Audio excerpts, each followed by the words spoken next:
जुगल में संत समाज, जो जग जंगम तीरथ राजू।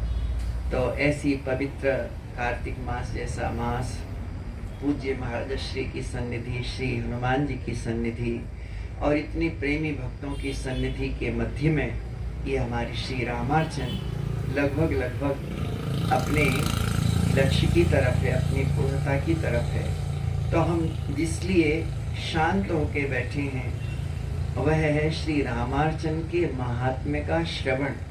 आप सोच रहे होंगे श्री रामार्चन पूजा क्या होती है, तो आपको जगदम्बा भगवती पराम्बा श्री गौरी मैया के प्रश्नों को ध्यान से सुनना है और उनका जो उत्तर भगवान विश्वनाथ ने दिया है उसको दत्तचित्त होकर श्रवण करेंगे तो आप श्री रामार्चन के महात्म्य को ठीक से समझ पाएंगे। श्री रामार्चन पूजन क्या है, श्री रामार्चा क्या है, इसको आप जान पाएंगे।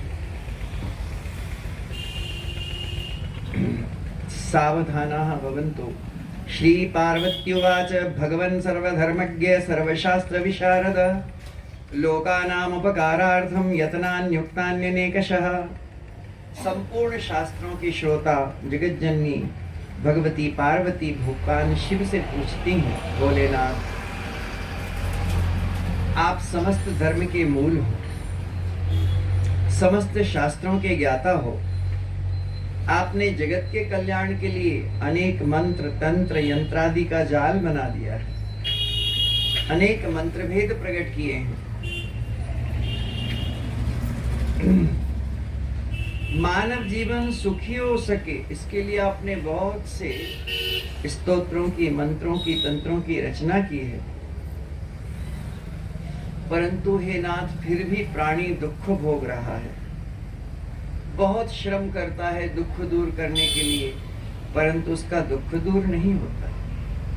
हे भोलेनाथ कुछ ऐसा उपाय बताएं जिससे मनुष्यों के, प्राणियों के दुख दूर हो सके। महादेव उवाच धन्यासि कृत पुण्यासि पुण्य रूपासि पार्वती यतस्त्वं सर्वलोकानां हितं वांछसि सर्वदा। भगवान शिव कहते हैं देवी तुम धन्य हो, पुण्य कर्म करने वाली हो, पुण्य स्वरूपा हो, संपूर्ण विश्व को, संपूर्ण जगत के जीवों को सुखी देखना, सुखी रखना, यह आपका स्वरूप है।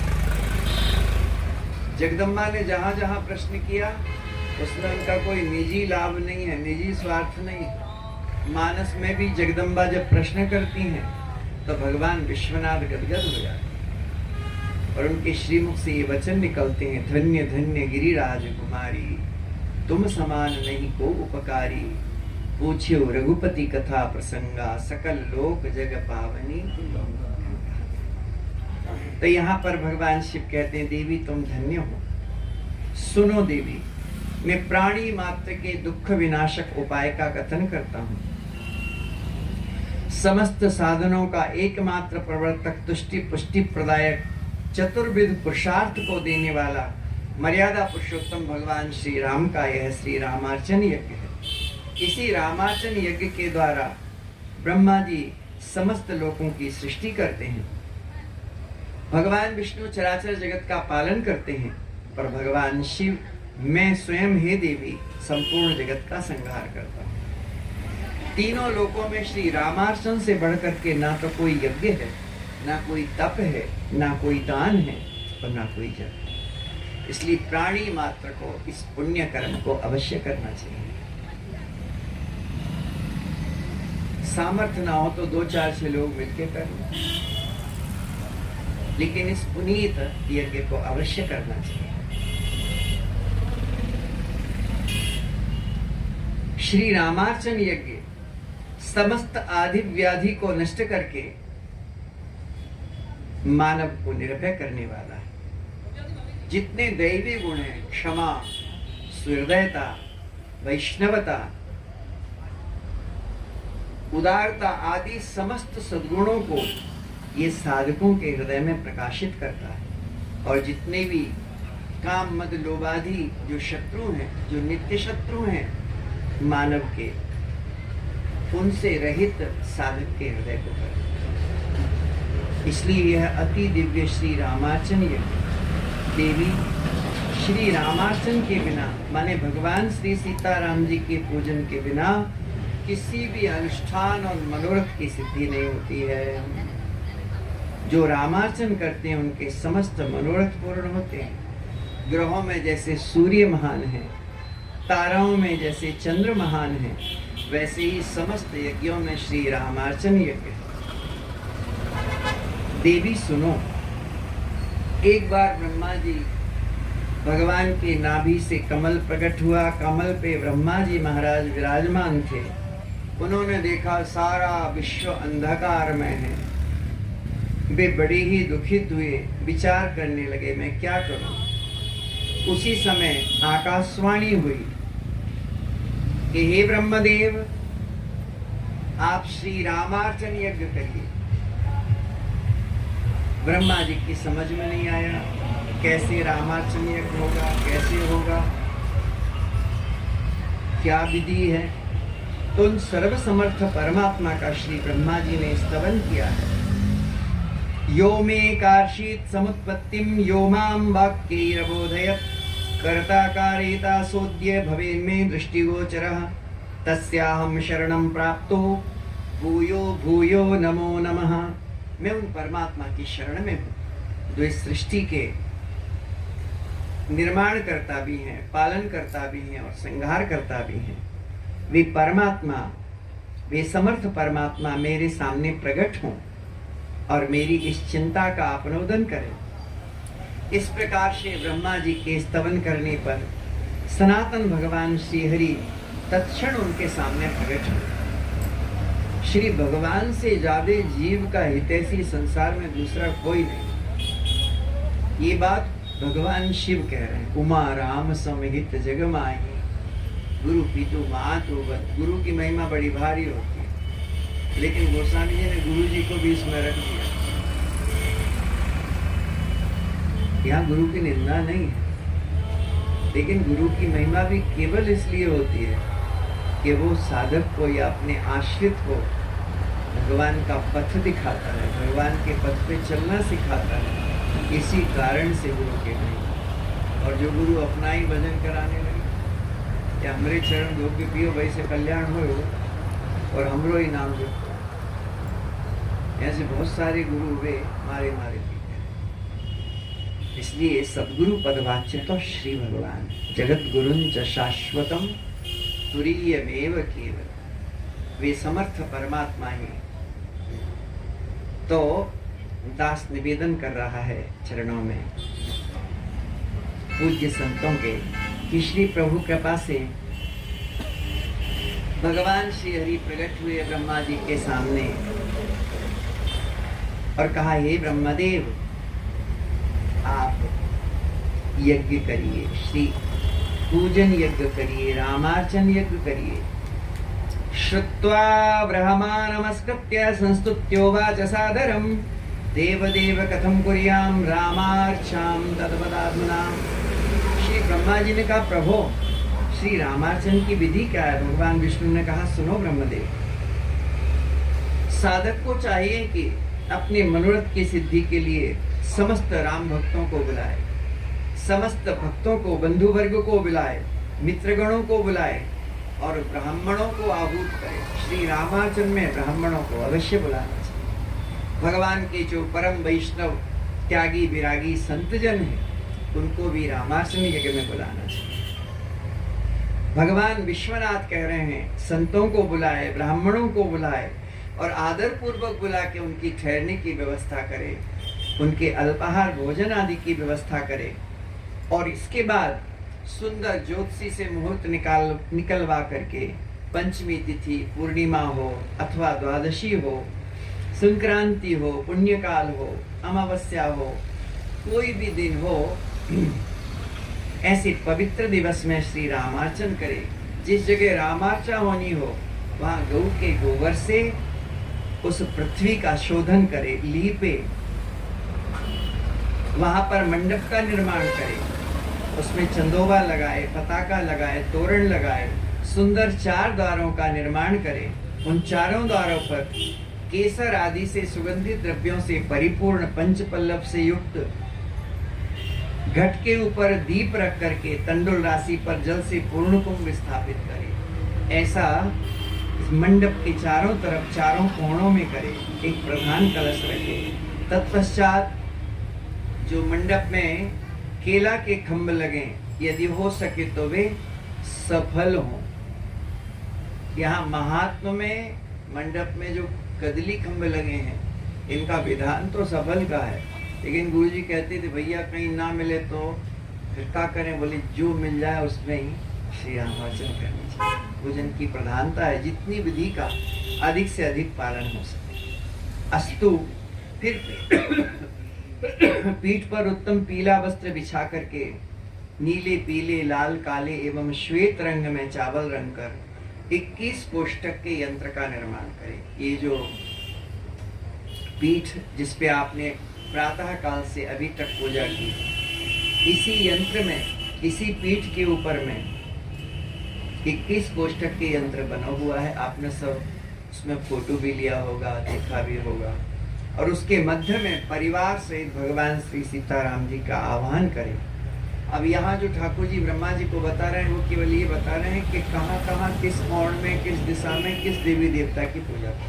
जो आपने सवेरे से अभी तक की है, उसी पूजा का भगवान ने यहाँ ब्रह्मा जी को वर्णन किया है कि हे ब्रह्मदेव, उस यंत्र के पूर्व में श्रद्धा भक्ति पूर्वक माहेश्वरी देवी, श्री गौरी गणेश का विधि विधान से पूजन करें।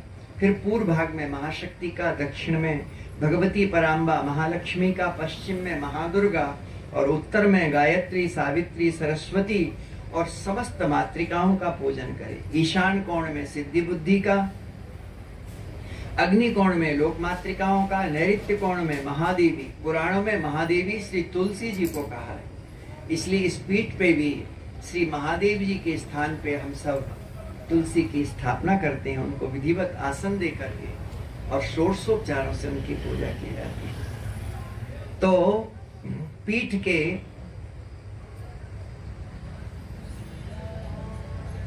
नैऋत्य में महादेवी जगदम्बा पराम्बा भगवती श्री तुलसी जी का अर्चन करें। वायव्य कोण में देव माता अदिति का, पूर्व और ईशान के मध्य में ग्रहों का पूजन करें। इसी प्रकार से दक्षिण और नैऋत्य के मध्य में वास्तु देवों का पूजन करें। और यंत्र के मध्य में जो श्री अयोध्या जी हैं, उन श्री अयोध्या जी नगरी में उनकी उत्तर दिशा में सरजू जी का। देखिए ये पीठ कितना प्रामाणिक है। आप श्री अयोध्या जी जाएंगे तो श्री अयोध्या जी के भी उत्तर में सरजू जी, और इस पीठ पे भी श्री अयोध्या जी के उत्तर में सरजू जी की पूजा होती है। वहाँ भी पूर्व में गंगा है, यहाँ भी पूर्व में गंगा है।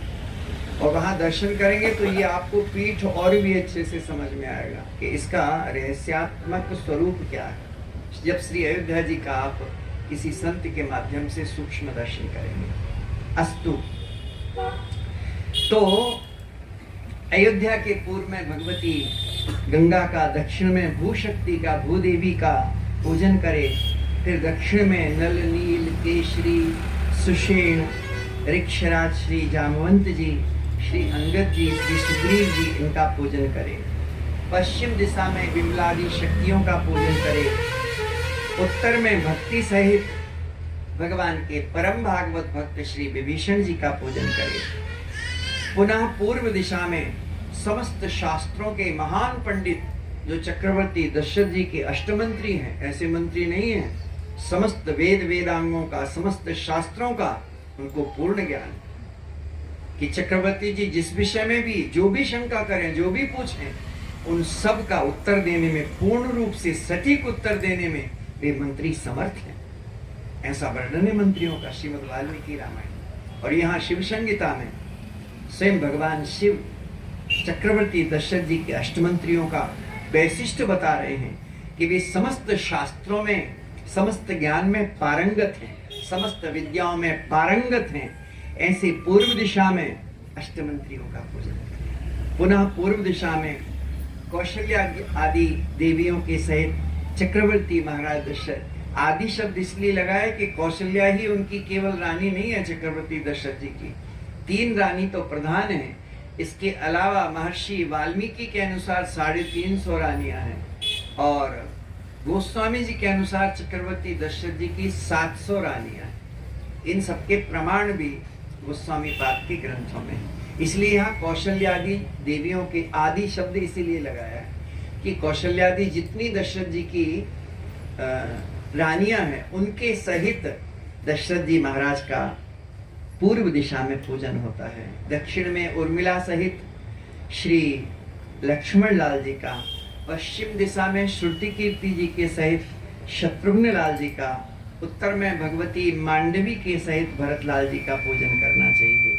फिर इसी क्रम से पूर्व में श्री हनुमान जी महाराज का पूजन करना चाहिए। इसके पश्चात इस पीठ के प्रधान देवता भगवान सीताराम जी का प्रधान पूजन करना चाहिए। पाद्य, अर्घ्य, आचमन, पंचामृत स्नान, शुद्ध तीर्थ जल से स्नान करा करके सुंदर पीतांबर, जनेऊ, चंदन, तुलसी, जब, अक्षत, सुगंधित पुष्पमाला, धूप, दीप, नैवेद्य, पान इत्यादि एवं कम से कम 5 सेर लड्डू। कोई बहुत छोटा जजमान भी यदि रामार्चन कराए तो 5 सेर लड्डू तो बना नहीं चाहिए।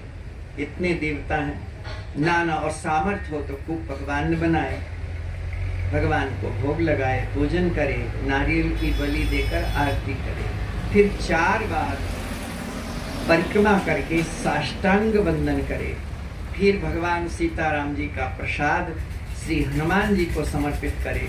ऐसी जो रामार्चन करते हैं तो भगवत प्रसाद को पाकर के श्री हनुमान जी उनकी समस्त कामनाओं को पूर्ण करते हैं। वे तो बैठे ही रहते हैं कब राम जी को प्रसाद आए। ऐसे बड़े अनुरागी हैं राम प्रसाद के। तो हमको कथाएं तो बहुत याद आ रही हैं, लेकिन विस्तार बहुत हो जाएगा, फिर कभी योग बनेगा। हे ब्रह्मन यथा विभव, श्री ठाकुर जी कह रहे हैं ब्रह्मा जी से कि रामार्चन पूजन में कंजूसी नहीं करनी चाहिए। भगवान ने शक्ति सामर्थ्य दी है तो बढ़िया से बढ़िया पूजन, बड़े उदारता पूर्वक पूजन करनी चाहिए। स्वर्ण की प्रतिमा में अथवा शालिग्राम की शिला पर या तिल की ढेरी पर भगवान श्री राघवेंद्र का पूजन करें। भगवान श्री हरि कहते हैं, हे ब्रह्मा जी, आपने बाल्यकाल में मंदाकिनी के तट पर चित्रकूट में मेरी आज्ञा से रामार्चन करी थी।